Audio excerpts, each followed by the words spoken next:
¿Es posible dejar atrás la oscuridad de las pandillas y empezar de nuevo? Si el sistema nunca olvida quién fuiste, quédate hasta el final de este juicio, porque el veredicto del juez dejó helados a todos los presentes. Antes de comenzar, no olvides suscribirte y darle me gusta al video si te apasionan los juicios reales y los casos que sacuden la conciencia. Y te lo advertimos, este caso tiene giros que no vas a creer. Así que quédate hasta el final del juicio para escuchar la sentencia del juez. Ahora sí, entremos a la sala. El acusado ingresó a la sala esposado, con la cabeza baja, pero el cuerpo firme. Su nombre no lo mencionaremos aquí, pero su historia ya ha recorrido pasillos enteros dentro del sistema judicial. Tiene 32 años, nació en un barrio pobre de San Salvador y desde los 14 estuvo vinculado a una pandilla. No por elección, sino por supervivencia. Durante años fue parte de ese círculo violento que domina muchas zonas del país. Pero hace poco más de 2 años algo lo cambió. Su hija nació, y con ella también nació una esperanza. Fue entonces cuando decidió salirse. Cortó vínculos, se mudó a otra ciudad, cambió de número, de rutina, de entorno. Incluso consiguió un pequeño trabajo como vigilante en una bodega. Todo parecía indicar que había dejado atrás esa vida para siempre. Pero, ¿la justicia le creyó? ¿Fue suficiente el esfuerzo de redención? En este juicio, el fiscal sostiene que el hombre, pese a haberse retirado de la pandilla, fue parte de una estructura criminal y que el nuevo régimen de seguridad no perdona ni olvida. La acusación es clara: asociación ilícita agravada.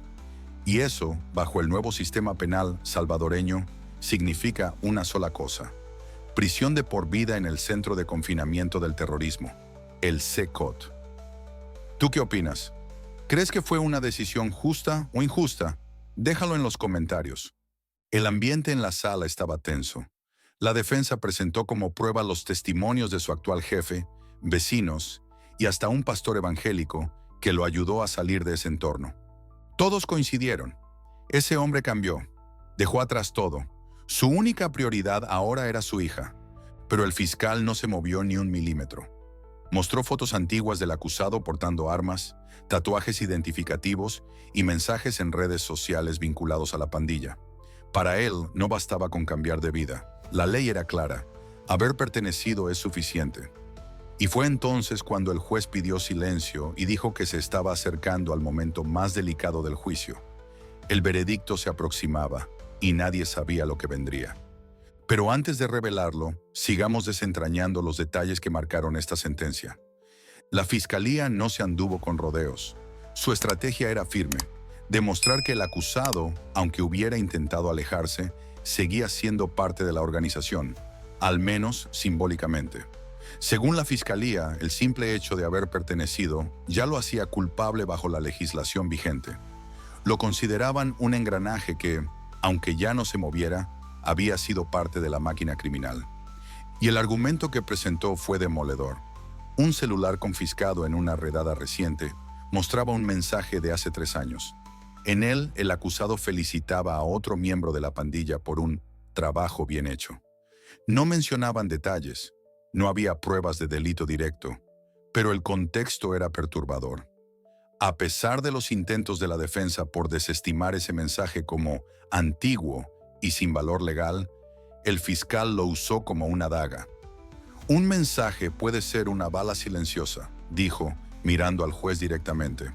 Y fue entonces cuando el ambiente cambió. La defensa, sin embargo, tenía una carta fuerte: su hija. Presentaron fotos, informes psicológicos y hasta una carta escrita por la pequeña, que ahora tenía 6 años, pidiendo que su papá no se vaya lejos. El abogado defensor argumentó que el hombre no solo había cambiado por voluntad propia, sino que además se había convertido en un ejemplo en su comunidad. Se había alejado por completo de sus antiguos compañeros, no tenía antecedentes nuevos y llevaba más de 2 años limpio. También se presentó un video grabado por cámaras de seguridad de su zona, donde se le veía participando en actividades comunitarias, ayudando a pintar una escuela, distribuyendo alimentos y acompañando campañas de vacunación. ¿Tú qué opinas? ¿Puede el pasado borrarse con buenas acciones? ¿O hay delitos que se deben pagar sin importar el cambio? Déjalo en los comentarios, porque aquí el debate está más vivo que nunca. El juez observaba todo sin pestañear. Tomaba notas, cruzaba documentos, escuchaba con atención. Se notaba que no era un juicio más. Aquí estaba en juego no solo la vida de un hombre, sino el mensaje que la justicia daría a cientos de otros que están intentando salirse del crimen. Y entonces el fiscal dio un giro que nadie vio venir. Presentó una lista de llamadas registradas en una antena cercana al Segot. Entre ellas había una llamada anónima desde un número vinculado indirectamente al acusado.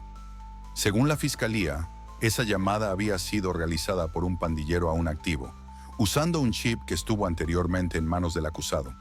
Las conexiones no se rompen tan fácilmente, sentenció el fiscal. El abogado defensor objetó de inmediato. Afirmó que ese número había sido vendido, que ya no estaba en poder del acusado desde hacía más de un año. Sin embargo, no había forma de probarlo con certeza. Y el juez, una vez más, anotó algo en su libreta. El murmullo en la sala era casi un rugido contenido. La tensión aumentaba. Algunos presentes, familiares del acusado, no podían contener las lágrimas. Otros, víctimas de la violencia pandillera, miraban con frialdad, esperando justicia. Era un choque de realidades, de heridas abiertas. Y fue entonces cuando el juez pronunció una frase que dejó a todos paralizados.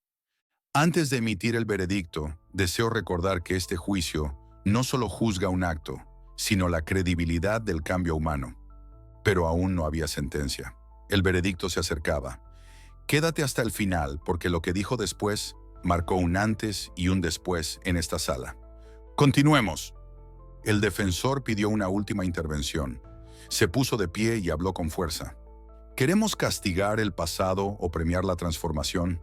Este hombre ha demostrado que es posible renunciar a las tinieblas. Si hoy lo condenamos, ¿qué mensaje le estamos dando a aquellos que quieren redimirse? El juez no respondió. Simplemente se levantó de su asiento, pidió un receso de 15 minutos y desapareció por la puerta lateral. En ese instante la incertidumbre llenó el aire como una nube espesa. Los minutos pasaron como si fueran horas. Nadie se movía. Los ojos estaban puestos en la puerta por donde volvería el juez. El murmullo en la sala era apenas un susurro de conjeturas. Y luego, la puerta se abrió. El juez entró, tomó asiento y pidió silencio absoluto. La sentencia estaba a punto de ser leída. ¿Tú qué crees que decidió? ¿Fue justo o fue una venganza legal contra su pasado? Quédate hasta el final, porque lo que se dijo a continuación dejó a todos sin aliento. El juez se levantó, miró a todos con seriedad y comenzó a hablar. Después de analizar todos los testimonios y las pruebas presentadas, este tribunal ha decidido que el acusado es culpable de asociación ilícita agravada. A pesar de sus esfuerzos por cambiar, los hechos del pasado no pueden ser ignorados. La sala quedó en silencio. El acusado, visiblemente afectado, intentó mantener la compostura. La sentencia era clara. Será condenado a pasar el resto de su vida en el Segot. Sin embargo, el juez agregó una última línea de esperanza. Esta sentencia podrá ser revisada en 10 años, siempre y cuando el acusado continúe demostrando su rehabilitación. El acusado fue escoltado fuera de la sala, mientras los murmullos llenaban el aire. La batalla no había terminado, pero la sentencia estaba hecha. Este juicio nos deja muchas preguntas sobre el sistema de justicia. ¿Es posible redimir a alguien del todo después de un pasado tan oscuro? El acusado recibió una oportunidad, aunque lejana, de demostrar su cambio. ¿Debería el pasado definirlo para siempre o merecía una segunda oportunidad más cercana? ¿Qué opinas tú? ¿Fue justa la sentencia o el acusado merecía una oportunidad real para empezar de nuevo? Déjanos tu opinión en los comentarios. Si te ha gustado el video, no olvides darle me gusta y suscribirte. Nos vemos en el próximo juicio.